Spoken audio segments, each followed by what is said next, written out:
आज कार्यक्रममा नेपालको द्वन्द्वकालीन न्यायबारे राष्ट्रसङ्घ सहित अन्य 4 अन्तर्राष्ट्रिय अधिकारवादी संस्थाहरूले दोहोर्याए चासो। यदि नेपाली न्याय प्रणाली असफल हुन्छ भने अन्य देशले अभियोजन अगाडि बढाउन सक्छन्।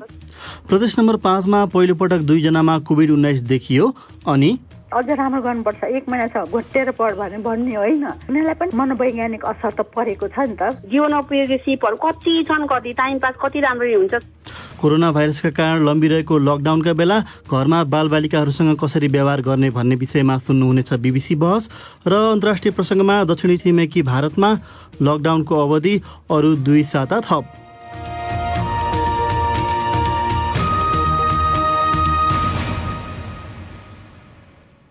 सबैभन्दा पहिले आजका प्रमुख विश्व समाचार। शरद केसीबाट समाचार सुन्नुहोस्। भारतको केन्द्रीय सरकारले देशव्यापी प्रतिबन्धहरू थप 2 साताको निम्ति विस्तार गरेपछि विश्वकै ठूलो लकडाउन लम्बिने भएको छ। त्यहाँ जारी लकडाउन पर्सिसम्मको निम्ति थियो। गृह मन्त्रालयले कोभिड-19 को अवस्थामा महत्त्वपूर्ण उपलब्धि हासिल भएको जनाएको छ। मन्त्रालयको विज्ञप्तिमा कतिपय क्षेत्रमा लकडाउन खुकुलो बनाइने उल्लेख गरिएको छ। बीबीसी संवाददाता दिव्या आर्या भन्छन्, गृह मन्त्रालयको घोषणामा देशका विभिन्न भागलाई त्यहाँको अवस्थाअनुसार ग्रीन, अरेन्ज र रेड जोनको रूपमा छुट्याइएको छ। पछिल्ला 3 सातामा संक्रमण नभेटिएका क्षेत्रलाई ग्रीन जोनमा राखिएको छ। ती ठाउँ अब खुला गरिनेछन्, तर केही प्रतिबन्धहरू देशव्यापी रूपमा लागू हुनेछन्। बीबीसी संवाददाता दिव्या आर्याको भनाई। भारतमा गत 24 घण्टामा झण्डै 2000 नयाँ संक्रमित फेला परेका छन्, जुन देशको दैनिक गणनाको सर्वाधिक हो। बालबालिका सम्बन्धी राष्ट्रसङ्घीय निकायले कोरोना भाइरसका कारण लगाइएका प्रतिबन्धहरूले गर्दा दादुरा र पोलियो जस्ता रोग विरुद्ध दिइने खोपबाट 10 लाख बालबालिकाहरू वञ्चित हुने जोखिममा रहेको चेतावनी दिएको छ। युनिसेफका अनुसार मार्च महिनाको अन्त्य यता व्यावसायिक उडानहरू ठूलो मात्रामा कटौती भएसँगै त्यस्ता खोपहरूको ढुवानी 70% कम भएको छ। युनिसेफका एकजना प्रवक्ताले भाइरससँग सम्बन्धित प्रतिबन्धहरूले गर्दा बाँकी विशेष उडानहरूको ढुवानी भाडा पनि निकै महँगो भएको जनाएका छन्। अमेरिकी राष्ट्रपति चुनावका सम्भावित डेमोक्रेट उम्मेद्वार जो बाइडेनले सन् 1990 को दशकमा आफ्नै एक कर्मचारीले आफूमाथि यौन हिंसा भएको भनी लगाएको आरोप ठाडै अस्वीकार गरेका छन्। तारा रिडले लगाएको आरोप मार्च महिनामा प्रकाशमा आएपछि बाइडेनमाथि त्यसबारे बोल्न दबाव बढेको थियो। बाइडेनले भने, म विवादलाई लिएर चिन्तित छैन, किनकि निसन्देह हिंसा कहिले भएको पनि छैन। तारा रिड पूर्व उपराष्ट्रपतिमाथि गत वर्ष यौन दुर्व्यवहारको आरोप लगाउने 8 जना महिलामध्ये एक हुन्। अहिले उनको आरोप यौन हिंसा भएको भन्ने छ। तपाईँ बीबीसी नेपाली सेवाको साँझपख सुनिरहनु भएको छ। पाकिस्तानी असन्तुष्ट जातीय समूह बलोचद्वारा सञ्चालित एउटा समाचारमूलक वेबसाइटले आफ्ना सम्पादकलाई मृत अवस्थामा स्विडेनको प्रहरीले फेला पारेको जनाएको छ। हराएको 2 महिनापछि साजिद हुसैनको शव भेटिएको उसको भनाइ छ। हत्याको धम्कीहरू पाएपछि उनी पाकिस्तानबाट भागेका थिए। उनलाई स्विडेनले राजनीतिक शरण दिएको थियो।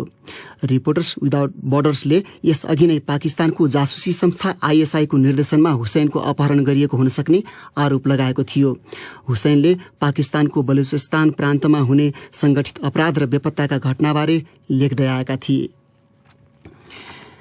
सेभ द चिल्ड्रेनले कोरोना भाइरस संकटका कारण खानेकुराको मूल्य आकाशिएपछि अफगानिस्तानमा 70 लाख भन्दा धेरै बालबालिका भोकमरीको जोखिममा रहेको चेतावनी दिएको छ। उसका भनाइमा लकडाउनका कारण आपूर्ति व्यवस्थामा बाधा उत्पन्न भएपछि कतिपय खाद्य पदार्थको मूल्य 20% बढेको छ। सहायता संस्थाहरूले तत्काल अन्तर्राष्ट्रिय सहायताको निम्ति आग्रह गरेका छन्। उनीहरूका अनुसार अफगानिस्तानमा महामारीको सबैभन्दा ठूलो प्रभावको कारण भाइरस नभई भोकमरी हुन सक्छ। र इङ्ल्यान्ड र वेल्सको आधिकारिक तथ्याङ्कहरूले कोभिड-19 सँग सम्बन्धित औसत मृत्युदर सबैभन्दा गरिब इलाकामा खराब रहेको देखाएका छन्। राष्ट्रिय तथ्याङ्क विभागका अनुसार इङ्ल्यान्डमा धेरै पिछडिएको इलाकाको मृत्युदर कम पिछडिएको क्षेत्रको भन्दा दोब्बर छ। यो बीबीसी नेपाली सेवा हो।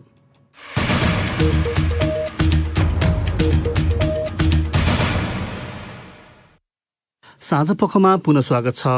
राष्ट्रसङ्घको मानवाधिकार हेर्ने निकाय र अन्य 4वटा अन्तर्राष्ट्रिय अधिकारवादी संस्थाहरूले यसै साता सर्वोच्च अदालतले सुनाएको फैसलाले अवरुद्ध नेपालको संक्रमणकालीन न्याय प्रक्रियालाई पुनः गति दिने अवसर प्रदान गरेको बताएका छन्। जिनिभामा राष्ट्रसङ्घीय उच्चायुक्तको कार्यालयका प्रवक्ताले अदालतको निर्णयको पालना गरेर सरकारले विश्वसनीय रूपमा संक्रमणकालीन न्याय प्रक्रिया अघि बढाउन सक्ने भन्दै त्यसमा सघाउन तयार रहेको बताएका छन्।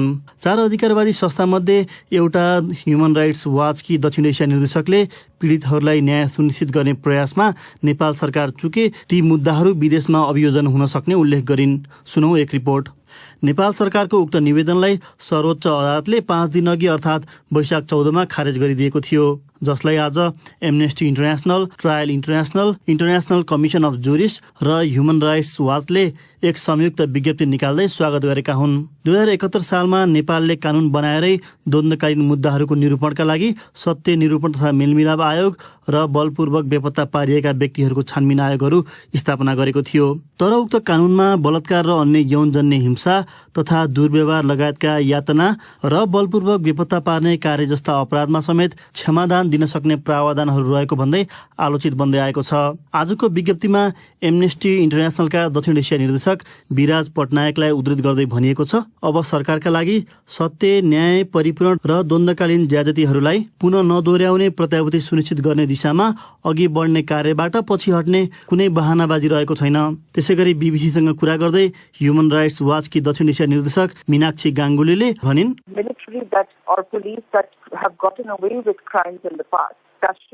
विगतमा सेना वा प्रहरी यस्ता अपराधमा मुछिएको जस्तो अवस्था अब आउनुहुन्न। त्यसैगरी अहिले उच्च पदहरूमा विगतमा अपराधको आरोप लागेकाहरू निर्वाचित भएका छन्। यसको छिनोफानो हुनुपर्छ। पीडित परिवारले एउटा प्रक्रिया पुगेको रूपबाट अनुसन्धान हुनेमा आश्वस्त हुनुपर्छ।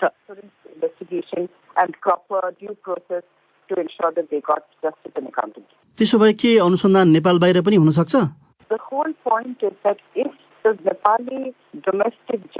मुख्य कुरा भनेकै यदि नेपाली न्याय प्रणाली असफल हुन्छ भने अन्य देशले अभियोजन अगाडि बढाउन सक्छन्। तर विश्वव्यापी मान्यता के हो भने देशभित्र हर सम्भव प्रयासहरू हुनैपर्छ। त्यो असफल भयो भने त अन्य देशले खुला अवसर पाउँछन्। अहिले जर्मनीमा सिरियाका 2 जना नागरिकमाथि अभियोजन चलिरहेको छ। नेपाल सरकार सबै प्रयासहरूमा चुक्यो भने भविष्यमा त्यस्ता विकल्पहरू सधैँ रहन्छन्। यी अधिकारवादी संस्थाहरूले यसअघि पनि नेपालको संक्रमणकालीन न्याय प्रक्रियाका बारेमा चासो व्यक्त गर्दै आएका थिए। आजको विज्ञप्तिमा समेत उनीहरूले विगतमा झैं अन्तर्राष्ट्रिय कानून र मापदण्ड बमोजिमको द्वन्द्व पीडितहरूको मागलाई सम्बोधन गर्न सक्ने राजनीतिक इच्छाशक्तिको आवश्यकता औल्याएका छन्। एउटा प्रसङ्ग संक्षेपमा। आज नेपालको प्रदेश नम्बर 5 मा पहिलो पटक कोरोना भाइरस संक्रमण भएका व्यक्ति फेला परेका छन्। स्वास्थ्य मन्त्रालयले रूपन्देही र बाँकेमा एक जना संक्रमित भेटिएको शुक्रबार अपराह्न जनाएको हो। यससँगै नेपालमा कोभिड-19 भएका व्यक्तिको संख्या 59 पुगेको छ। तीमध्ये 16 जना निको भइसकेका छन्। स्वास्थ्य मन्त्रालयका सहप्रवक्ता डाक्टर समीर कुमार अधिकारीका अनुसार रूपन्देहीमा 25 वर्षीय पुरुष र बाँकेमा 60 वर्षीय पुरुषमा कोभिड-19 पुष्टि भएको हो। अहिलेसम्म 7 मध्ये कर्णाली बाहेक 6वटा प्रदेशमा संक्रमण फेला परेका छन्। अर्को विषय, दैनिक ज्यालादारी एवं साना व्यापारमा लागि परेका लाखौं नेपाली मजदुरको जीविका कोरोना भाइरस महामारीको कारण जोखिममा परेको चिन्ता बढेका छन्। कोरोना भाइरसको महामारीको त्रासका माझ ठप्प अर्थतन्त्रका कारण यसपालिको अन्तर्राष्ट्रिय मजदुर दिवस वा मे दिवसको बेला नेपालसहित विश्वभरिका मजदुरहरू चुनौतीपूर्ण अवस्थामा परेका छन् भन्छन् हाम्रा संवाददाता सञ्जय ढकाल यो रिपोर्टमा। नेपालभरि लकडाउन गरिएको 1.5 महिना नपुग्दै आर्थिक गतिविधि ठप्प हुँदाका कहाली लाग्दा आँकडाहरू सार्वजनिक हुन थालेका छन्। देशको आर्थिक वृद्धि दर अपेक्षा गरेको भन्दा झण्डै 5% घट्ने सरकारले अनुमान गरेको छ भने रोजगारी र जीविकामा परेको क्षति अभूतपूर्व हुने देखिन्छ। मजदुरहरूको एउटा प्रमुख संगठन नेपाल ट्रेड युनियन महासंघ जीफन्डका अध्यक्ष विनोद श्रेष्ठका अनुसार हालसम्म कोरोना भाइरस महामारीकै कारण कतिले रोजगारी गुमाइसके भन्ने यकिन आँकडा उपलब्ध छैन, तर यो संख्या लाखौंमा हुने उनले बताए। यसको प्रभाव सबैभन्दा पहिले कहाँ पर्दैछ भन्दा पर्यटन उद्योगमा पर्दैछ। 11 लाख भन्दा बढी श्रमिकहरू क्रियाशील छन्। लकडाउन खोलिसकेपछि पनि एकदमै र्यापिडली चेन्ज भए पनि वर्ष दिन त अब त्यहाँ केही चल्नेवालै छैन। बेरोजगार हुने सम्भावना छ। उनका अनुसार नेपालमा सबै क्षेत्रमा गरी कम्तीमा 80 लाख मानिस रोजगारीमा लागेका छन्। अन्तर्राष्ट्रिय श्रम संगठन ILO का अनुसार विश्वका 3.25 अर्ब जनशक्ति मध्ये करिब आधा मजदुरको जीविकाको माध्यममा नोक्सानी पुग्न सक्छ। नेपालमा पनि असंगठित वा अनौपचारिक क्षेत्रमा काम गर्ने दैनिक ज्यालादारी, निर्माण क्षेत्रका श्रमिक तथा साना व्यापारमा समाहित कामदारहरू सबैभन्दा धेरै मर्कामा पर्ने देखिएको छ। यसै साता बसेको मन्त्री परिषदको बैठकले यस्ता मजदुरका निम्ति राहतको चाँजो पाँजो मिलाउन स्थानीय तहलाई भनेको छ। साथै सकेसम्म त्यस्ता श्रमिकलाई सरकारी काममा लगाएर राहत स्वरूप पैसा र खाद्यान्न दिएर सहयोग गरिने निर्णय गरिएको सरकारका प्रवक्ता एवं अर्थमन्त्री युवराज खतिवड़ाले बताएका छन्। हाल रोजगारी वा कामविहीन भएका श्रमिकहरूलाई स्थानीय तह वा प्रदेश वा संघीय कार्यालयबाट सम्पादन हुने सार्वजनिक निर्माणका काममा लगाउने, यसरी काममा वा श्रममा लगाउँदा निजहरूलाई दैनिक ज्याला, नगद वा खाद्यान्नको रूपमा उपलब्ध गराउने। असंगठित क्षेत्रका अतिरिक्त पर्यटन एवं यातायात क्षेत्रका श्रमिकहरू पनि ठूलै जोखिममा परेका छन्। उनीहरूको बारेमा सरकारको स्पष्ट राहत धारणा आइसकेको छैन। तर शुक्रबार मे दिवसको उपलक्ष्यमा प्रसारित आफ्नो सम्बोधनमा प्रधानमन्त्री केपी ओलीले कसैलाई भोकै पर्न नदिने बताएका थिए। घर मुलीले अनिकालमा पनि परिवारलाई भोकै राख्दैन, रुखो सुखो भरण पोषणको जोगावट गर्छ र व्यवहार चलाउँछ। अबका हाम्रा सबै प्रयास स्वस्थ नागरिक, सिपयुक्त नागरिक, मर्यादित काम र सामाजिक सुरक्षातर्फ केन्द्रित हुनेछ। नेपालका 10 लाख नागरिक विदेशमा काम गरिरहेका छन्। उनीहरूमध्ये पनि कैयौंको रोजगारी जोखिममा पर्ने बताइएको छ। नेपालमा को, कहाँ अनि कस्तो प्रकारको काममा रहेको भन्ने स्पष्ट विवरणको अभाव अहिले खड्किएको जीफण्डका अध्यक्ष श्रेष्ठले बताए। त्यस्तो विवरण भएको भए राहत उपलब्ध गराउन सहज हुने उनी बताउँछन्। सञ्जय ढकाल, BBC, काठमाडौँ। अब लागौं भारत, जहाँ कोरोना भाइरसको संक्रमणसँग जुझ्न लगाइएको देशव्यापी लकडाउन थप 2 हप्ता बढाइएको छ। त्यहाँको गृह मन्त्रालयले पर्सिसम्मको निम्ति यसअघि घोषणा गरिएको लकडाउन अब 17 तारिकसम्म जारी रहने जनाएको छ। BBC विवरणमा आधारित रिपोर्ट शरद केसीबाट। भारतको केन्द्रीय गृह मन्त्रालयको विज्ञप्तिमा रेड जोनमा नरहेका कतिपय क्षेत्रमा त्यहाँको अवस्था अनुसार लकडाउन खुकुलो बनाइने उल्लेख छ। तर देशैभरि नै हवाई जहाज, रेल, मेट्रो र प्रान्तहरू बीचको सड़क मार्गको आवागमनमा लगाइएको पूर्ण रोक जारी नै रहनेछ। शिक्षण संस्था र तालिम केन्द्र जस्ता धेरै मानिसहरूको उपस्थिति हुने स्थानहरू बन्द नै रहनेछन्। गृह मन्त्रालयले मानिसहरूलाई साँझ 7 बजेदेखि बिहान 7 बजेसम्म जरुरी बाहेकका काममा बाहिर ननिस्किन आग्रह गरेको छ। साथै उसले 65 वर्षभन्दा बढीका वृद्ध र 10 वर्षभन्दा कम उमेरका बालबालिकाहरूलाई अत्यावश्यक स्थितिमा बाहेक बाहिर नजान सुझाव दिएको छ। भारतमा पछिल्लो 24 घण्टामा कोरोना भाइरसका झण्डै 2000 नयाँ संक्रमित फेला परेका छन्। त्यहाँ अहिलेसम्म 1100 भन्दा बढीको मृत्यु भइसकेको जनाइएको छ।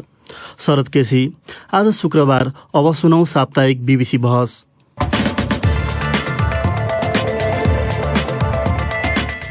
BBC बहसबाट रमा पराजुलीको नमस्कार।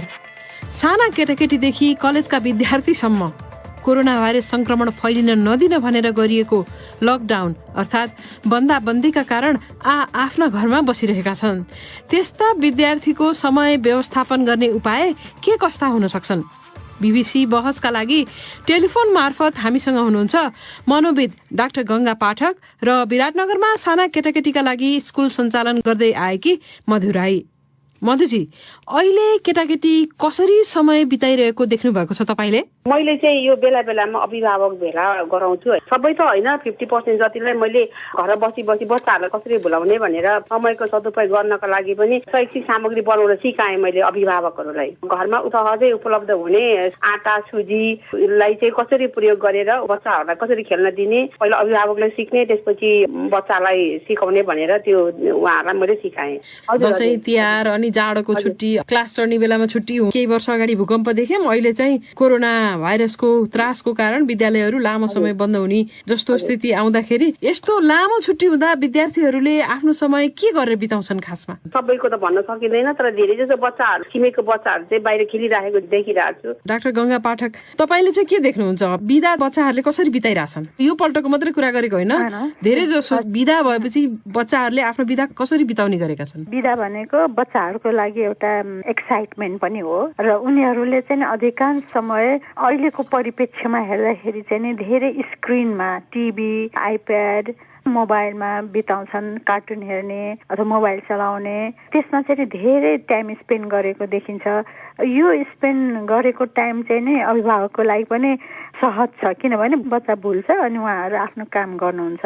पहिला पहिला भए त घुम्न जाने यसो हुन्थ्यो, बाहिर जान्थ्यो, पार्कमा जान्थ्यो, मलहरूमा जान्थ्यो, स्विमिङमा जान्थ्यो, यस्तो हुन्थ्यो। अहिलेको क्षण चाहिँ नै अलिकति अस्वाभाविक भएको कारणले गर्दाखेरि त्यो पनि भएन उनीहरूको लागि। बच्चा घरभित्रै थुनिने भयो, भित्रै बस्ने भयो। पेरेन्ट्ससित के अप्सन छ बच्चालाई इन्गेज गराउने, त्यो अप्सन चाहिँ नि पेरेन्ट्सहरूले खोज्नु जरुरी छ। मधुजी, घरभित्र बस्दा उनीहरू के गरेर बस्छन्? हुने खाने अभिभावकहरूको चाहिँ घरमै अब टिभी होला, मोबाइल र आइप्याडसँग खेल्ने होला बच्चाहरू। अरू बच्चाहरू त चाबीकै उनीहरूको जसरी खेलिरहेछन् पहिला त्यसरी नै खेल्न जान्छन्। हाम्रो यहाँ त्यस्तो भइरहेछ। घरभित्रै बस्नु राम्रो कि यसरी बाहिर खेल्न जानु राम्रो? बच्चाहरू त बाहिर खेलेको राम्रो हुन्छ होइन, तर अहिलेको परिप्रेक्ष्यमा चाहिँ बच्चाहरूलाई घरमा राख्न पनि दिनु पर्यो नि, उनीहरू विकल्प दिनु पर्यो। कतिजना भाडामा बस्नुहुन्छ 2 कोठा 3 कोठा लिएर, त्यसले गर्दाखेरि अभिभावकलाई चाहिँ अहिले ज्यादै नै चिन्ताको विषय भइरहेको छ। अलिकति आफ्नो घर भयो भने त चोकमा यताउता छतमा कोठामा दौडिन्छ, खेल्छ, ठिकै छ, उसले चाहिँ नि टाइम बिताउँछ। तर अब जो भाडामा बस्नु भएको छ उहाँहरूलाई चाहिँ अहिले गाह्रो छ। बच्चा एक किसिमले थुन्नेको अनुभूति गर्छन्, किनभने एउटा सहज थियो उनीहरूलाई, स्कुल जाने, विद्यालय गयो आयो, एउटा रुटिन यस्तो थियो। अब त्यो रुटिन बिल्कुलै बन्द छ। यो कोभिड-19ले चाहिँ नि एउटा तहल्कै मचाइराखेको अवस्थामा हामीले त्यो रिस्क लिनु पनि हुँदैन। अब यस्तो स्थितिमा बच्चाहरूलाई के गर्न सकिन्छ? उनीहरूलाई व्यस्त कसरी बनाउने? सानो बच्चाको हकमा भन्ने हो भने यो ज्यादै नै समस्या छ। तर जो स्कुल जाने बच्चाहरू छ त्यो बच्चाहरूलाई चाहिँ हामीले आर्टको काम गराउन सक्छौँ होइन, विभिन्न चित्रहरू कोर्न लगाउने, रङ भर्न लगाउने, पजल्सहरू खेलाउने, क्राफ्टका कामहरू गराउन सक्छौँ। अघि म्यामले नि भन्नुभएको थियो होइन, कस्तो सिकाएर पठाउनु भएछ उहाँले। घरमा भएको कागजहरूलाई कसरी प्रयोग गरेर मोजाक पेन्टिङ गर्ने अथवा क्राफ्टको कामहरू गर्ने त्यो सिकाउन सकिन्छ। उहाँले अघि पनि भन्नुभयो पिठो दिने, त्यसबाट नै विविध तरिकाको चाहिँ नि चित्रहरू बनाउने अथवा त्यसबाट कुनै वस्तुहरू बनाउने गर्न सकिन्छ। कथाका किताबहरू दिन सक्छौँ। बच्चाहरू त 10 कक्षा पढ्ने पनि छन्, 11-12 पढ्ने पनि छन्, कलेज पढ्ने पनि छन्। हुनु पर्यो हेर्नुहोस्, अब त्योभन्दा माथिको बच्चाहरूलाई त्यही किसिमको एकदम उत्प्रेरणा दिने, मानिसलाई सकारात्मक सोचहरू विकास गराउने, आत्मबल विकास गराउने किसिमका पाठ सिकाउने किसिमका किताबहरू हुन्छन्। भित्र एक्सर्साइज गर्ने, योगा, मेडिटेसन, म्युजिक सुन्ने, डान्स गर्ने, युट्युब हेरेर खाना बनाउने, च्यालेन्जिङ, अब त्यस्तो काममा लगाउनु पर्यो। मधुजी, तपाईँले अभिभावकलाई बोलाएर मैले सिकाएँ भन्नुभयो, उनीहरूको प्रतिक्रिया चाहिँ कस्तो थियो? एकदमै खुसी हुनुभयो उहाँहरू त। मैले साप्ताहिक कार्यक्रम अन्तर्गत क्रियाकलाप भएकोले गर्दाखेरि उनीहरूलाई चाहिँ मैले त्यो चाहिँ यसरी गर्ने, यसको यो उद्देश्य यो हो, यो गराउँदा यो हो, त्यो सबै उद्देश्य सहितको क्रियाकलाप चाहिँ यो हो भनेर मैले भनेर त्यो देखाएपछि एकदम खुसी पनि हुनुभयो। उहाँहरूले चाहिँ गराइदिन्छौँ, हामी गर्छौँ भनेर भन्नुभएको छ।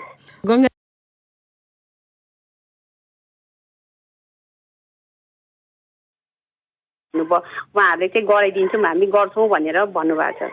गङ्गाजी, लामो समय स्कुल छुट्टी हुँदाखेरि, कलेज छुट्टी हुँदाखेरि, अब अहिले त परीक्षा पनि स्थगित भएको छ, यस्तो स्थितिमा विदेशको कुरा हेर्दाखेरि चाहिँ हामीले अब भाइबर ग्रुप बनाएर, व्हाट्सएप ग्रुप बनाएर अथवा विभिन्न अहिले त शहरी क्षेत्रमा वाइफाई पुगेको छ, सबै आमा बाबुको हातमा स्मार्टफोन पनि छ, अनि त्यस्ता मान्छेहरूलाई चाहिँ बच्चाहरूको लागि तिमीहरूले यो काम गर, यो काम गर, यो काम गर भनेर विद्यालयहरूले नै आफै सक्रिय भएर केही गरिदिनु पर्ने पो हो कि भन्ने कुरा पनि उठेको छ। हजुर, अहिलेको परिस्थिति अलिकति अस्वाभाविक छ। त्यो भनेको अलिकति ट्रमा भन्छ नि, मान्छेलाई चिन्ता हुने, डर हुने यो स्थिति छ नि त अहिले त। त्यसले गर्दाखेरि खास गरेर 8, 9, 10 को र झन् त्यो अहिले यसरी रोकिएको बच्चाहरूलाई त झन् अर्कै किसिमको त्यसले आघात परेको छ नि। कतिपय एकदमै तयार गरेको बच्चा, एकदम राम्रो गर्छु भन्ने बच्चाको पनि मनोबल गिर्न सक्छ, गिराइदिनु भएन।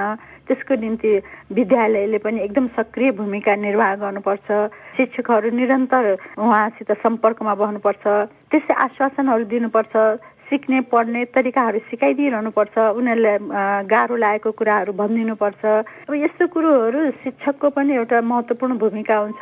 त्यसै गरेर घरमा पनि आमा बुवाले पनि धेरै नकारात्मक कुरा होइन, पोजिटिभ एकदम सकारात्मक कुराहरू हालिदिइरहनुपर्छ। एक्जाम दिन पाएन, यस्तो भयो उस्तो भयो पनि भनिदिनु भएन। त्यो यसीलाई खास गरेर अहिले उनीहरूलाई कसरी बाबु आमाले त ल पढ पढ पढ तँलाई त झन् 1 महिना टाइम भयो ल पढ पढ भन्नु बाहेक अरू केही भन्दैन नि। त्यो पनि होइन है, अझ राम्रो गर्नुपर्छ, 1 महिना छ घोटेर पढ भने भन्ने होइन। उनीहरूलाई पनि मनोवैज्ञानिक असर त परेको छ नि त, मुखैमा आएर होइन आजै एक्जाम थियो हिजै बन्दको घोषणा भएपछि त एक किसिमको मनोवैज्ञानिक असर त छ। त्यो असरलाई पनि समाधान गरिदिने भूमिका चाहिँ आमा बुवाले पनि खेल्नु पर्दछ।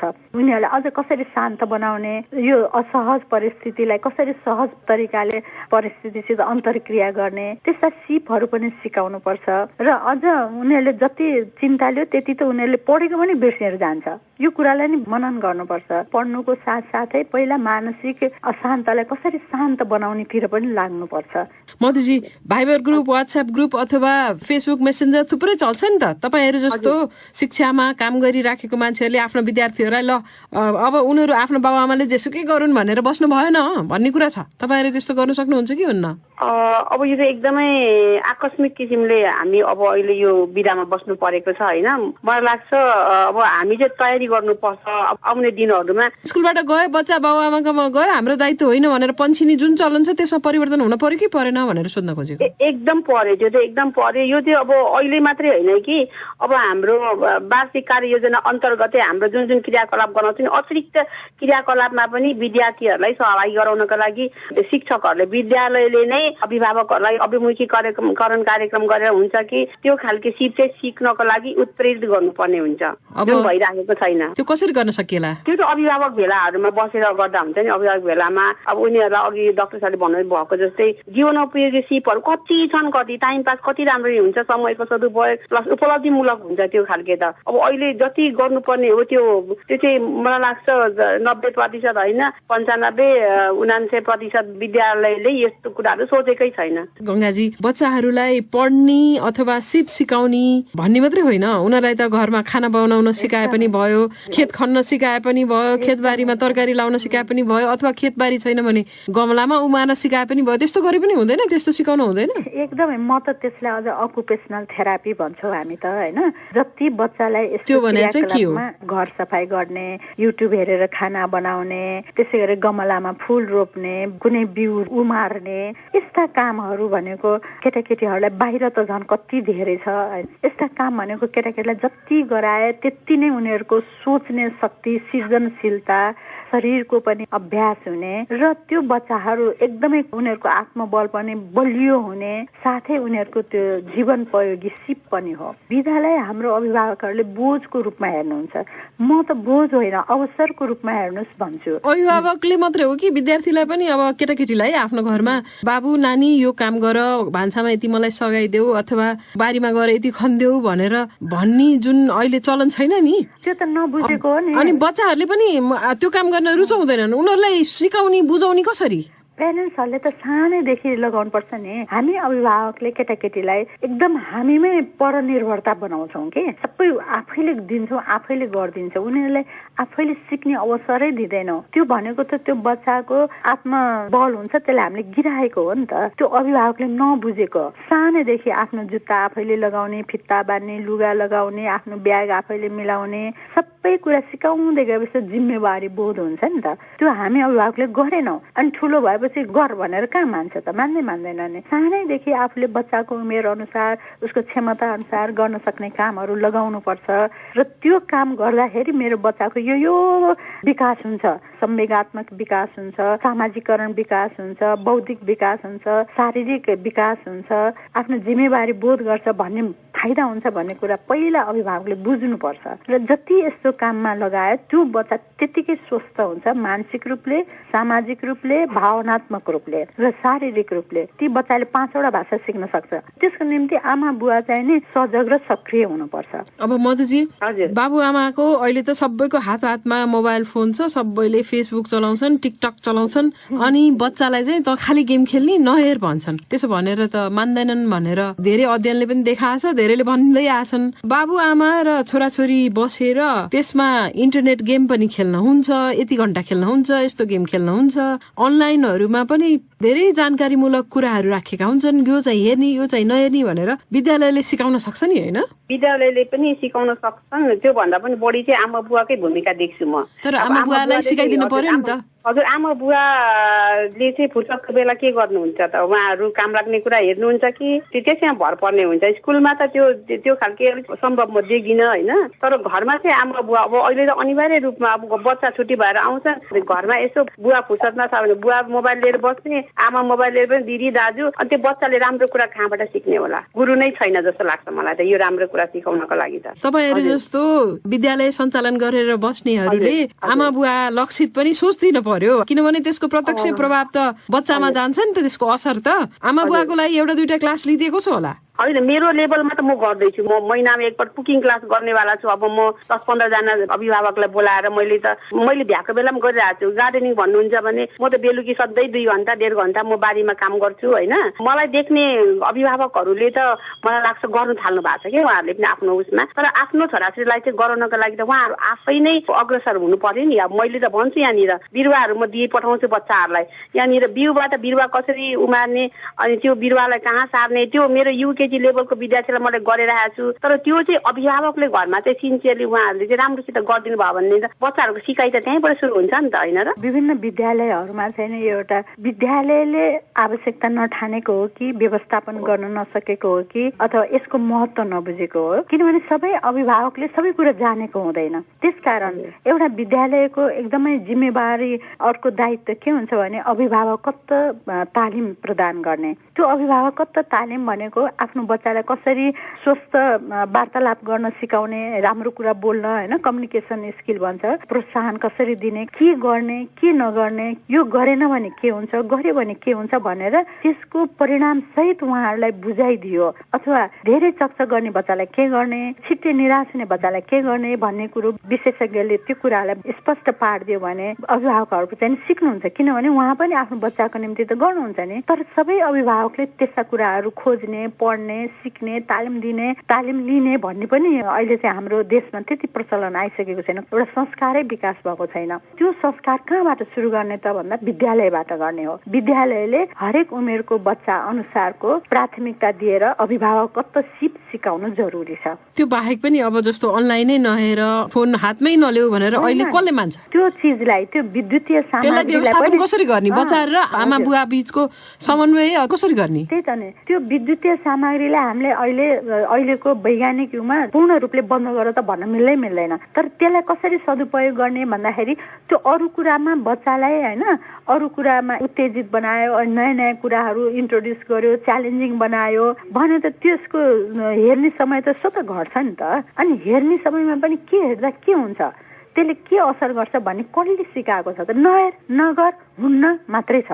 अहिलेको बच्चाहरूले बुझ्छ हेर्नुहोस्, अब नगरेर हुन्न भनेपछि के गर्ने त? अर्को त्यो पनि त हामीले उपलब्ध गराउनु पर्यो, त्यो अभिभावकले नि जान्नु पर्यो। बहसमा सहभागी स्कुल सञ्चालक मधु राई र मनोविद डाक्टर गंगा पाठकलाई धेरै धन्यवाद।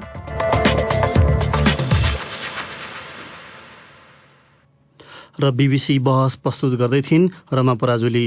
अब अन्त्यमा आजका मुख्य समाचार संक्षेपमा। कोरोना भाइरस महामारीलाई लिएर भारतमा 10 लाख मानिसहरूलाई प्रभावित तुल्याइरहेको विश्वकै सबैभन्दा ठूलो लकडाउन थप 2 साता लम्ब्याउने निर्णय गरिएको त्यहाँको गृह मन्त्रालयले जनाएको छ। राष्ट्रसङ्घले भनेको छ बालरोगसँग सम्बन्धित खोपहरूको आपूर्ति सहज तुल्याउन नसकेमा कोरोना भाइरसले गर्दा अर्को जनस्वास्थ्य सङ्कट बढ्न सक्छ। अमेरिकी राष्ट्रपति चुनावका सम्भावित उम्मेद्वार जो बाइडेनले 3 दशक अघि यौन हिंसा गरेको भनी आफ्नै पूर्व सहायकद्वारा लगाइएको आरोप अस्वीकार गरेका छन्। तान्जानियाको मुख्य विपक्षी दलले आफ्ना सांसदहरूलाई अबदेखि संसदमा सहभागी नहुन र 2 साताको निम्ति क्वारेन्टिनमा जान निर्देशन दिएको छ। जिम्बाब्वेले भीडभाडयुक्त जेलमा कोरोना भाइरस संक्रमणको जोखिम कम गर्न करिब 2000 बन्दीहरूलाई रिहा गर्दैछ। र सेभ द चिल्ड्रेनले कोरोना भाइरस संकटका कारण खानेकुराको मूल्य आकाशिएपछि अफगानिस्तानमा 70 लाख भन्दा धेरै बालबालिकाहरू भोकमरीको जोखिममा परेको चेतावनी दिएको छ।